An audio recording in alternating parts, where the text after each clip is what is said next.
నమస్తే 99 టీవీకి స్వాగతం. దేశం మొత్తం ఇప్పుడు ఒకే ప్రశ్న అడుగుతోంది. ఎయిర్పోర్టులు ఎందుకింత నిశ్శబ్దంగా కనిపిస్తూ ఉన్నాయని, ప్రయాణికులు ఎందుకు నేల మీదే రాత్రంతా గడపాల్సి వస్తోందని. దీనికి సమాధానం ఒకే మాట. భారత విమానయాన చరిత్రలో ఎన్నడూ లేని ఒక భారీ షట్డౌన్. గత 48 గంటల్లో దాదాపు 1000 వరకు విమానాలు రద్దయ్యాయి. ఒక ఎయిర్లైన్ సంస్థ కుదేలైతే దేశ ఆకాశమే బ్లాక్ అవుతుందన్న నిజాన్ని చూపించింది ఇండిగో సంక్షోభం. ఈ బ్లాక్ డేస్కు కేంద్ర బిందువు ఇండియాలోనే అతిపెద్ద ఎయిర్లైన్ సంస్థ ఇండిగో. పైలట్ల కొరత, డీజీసీఏ కొత్త డ్యూటీ టైం నిబంధనలు, సాఫ్ట్వేర్ ప్యాచ్లు, సిబ్బంది రోస్టరింగ్లో తప్పిదాలు అన్నీ ఒకేసారి బాంబుల్లా బద్దలయ్యాయి. సాధారణంగా ప్రతిరోజు 2300 వరకు విమానాలు నడిపే ఇండిగో ఒకేసారి 1000 విమాన సర్వీసుల్ని రద్దు చేయడం దేశాన్ని షాక్కి గురి చేసింది. ప్రపంచ చరిత్రలో ఇలాంటి ఏవియేషన్ షట్డౌన్లు చాలా అరుదు. భారీ విపత్తులు, అగ్నిపర్వతాల పేలుడు, భయంకరమైన దాడులు ఇలాంటివే సాధారణంగా ఆకాశయానాన్ని ఆపేస్తాయి. 2010లో ఐస్లాండ్ అగ్నిపర్వతం విస్ఫోటన సమయంలో దాదాపు 1,10,000 విమానాల సర్వీసులు రద్దయ్యాయి.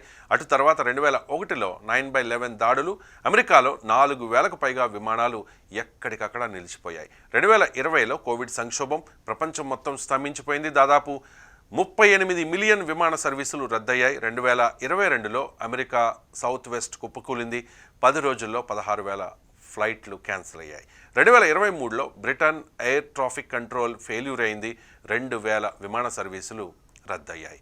భారత్లో ప్రస్తుతం విమానయాన సంక్షోభానికి కారణం యుద్ధం కాదు, సైబర్ అటాక్ అంతకంటే కాదు, సహజ విపత్తు కూడా కాదు. ఎక్కడ అగ్నిపర్వతం పేరిన దాఖలాలు కూడా లేవు. కానీ ఒకే ఒక ఎయిర్లైన్ సంస్థలో జరిగిన సిబ్బంది షెడ్యూలింగ్ తప్పిదం విమానయాన రంగాన్ని సంక్షోభంలోకి నెట్టేసింది. పైలట్ల విశ్రాంతి నిబంధనలు కఠినతరం కావడంతో ఒకేసారి 100 విమానాల సర్వీసుల్ని కుప్ప కూలిపోయేలా చేశాయి. ఇంత చిన్న తప్పిదం ఇంత పెద్ద దేశాన్ని సంక్షోభంలోకి నెట్టేసి ఇలా మోకాళ్లపై కూర్చోపెట్టడం చాలా అరుదు. ప్రపంచ ఏవియేషన్ చరిత్రలోనూ భారత బ్లాక్ డేస్కి ఇప్పుడు ఒక ప్రత్యేక స్థానం వచ్చింది. ఎయిర్పోర్ట్లలో పరిస్థితి చేపల మార్కెట్ల మాదిరిగా కనిపిస్తోంది. టికెట్ ఉన్నా ప్రయాణం లేదు, కుర్చీలు లేక కటిక నేలనే మంచమైంది. చిన్నపిల్లలు, వృద్ధులు, విదేశీయులు ఎవరికి ఎక్కడికి వెళ్లాలో అర్థం కాక క్యూలలో రాత్రంతా గడుపుతూ ఉన్నారు. ఎయిర్పోర్ట్ లాబీలు, కారిడార్లు, పార్కింగ్ ఏరియాలు అన్ని వెయిటింగ్ హాళ్లుగా మారిపోయాయి. వేలాది మంది ప్రయాణికులే కాదు, విమానయాన వ్యవస్థ కూడా అవుట్ ఆఫ్ సర్వీస్ అన్నట్లుగా మారిపోయింది. ఒకప్పుడు లగ్జరీ అయిన విమాన ప్రయాణం క్రమేణా నిత్యావసర సాధనంగా మారింది. తాజాగా ఇప్పుడు విమాన ప్రయాణం ఒక లాటరీలా కనిపిస్తోంది. పరిస్థితి తీవ్రత గ్రహించిన కేంద్ర ప్రభుత్వం వెంటనే స్పందించింది. హోంమంత్రి అమిత్ షా స్వయంగా సివిల్ ఏవియేషన్ మంత్రి రామ్మోహన్ నాయుడుకు కాల్ చేసి స్థితిగతులు, భద్రతా చర్యలు, సాధారణ స్థితి ఎప్పుడు వస్తుందో సమగ్ర నివేదిక ఇవ్వాలని కోరారు. ఈ ఘటన భారత విమానయాన చరిత్రలో అరుదైన రాజకీయ పర్యవేక్షణ. డీజీసీఏ వెంటనే కీలక నిర్ణయం తీసుకుంది. పైలట్లకు తప్పనిసరి 48 గంటల విశ్రాంతి నిబంధన తాత్కాలికంగా సడలించింది.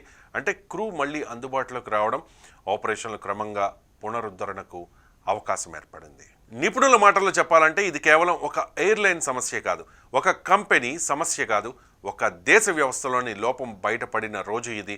ఒక కంపెనీ కుప్పకూలితే లక్షల మంది ప్రయాణికులే కాదు, దేశ ఆర్థిక రిథం కూడా కుదేలవుతుందన్న స్పష్టమైన హెచ్చరిక ఇది. ఇదే విషయాన్ని రాహుల్ గాంధీ కూడా ప్రస్తావిస్తూ దేశ సంపద కొందరికైనా లేక అందరికా, ప్రతి రంగంలో న్యాయం, పోటీ అవసరమని ట్వీట్ చేశారు.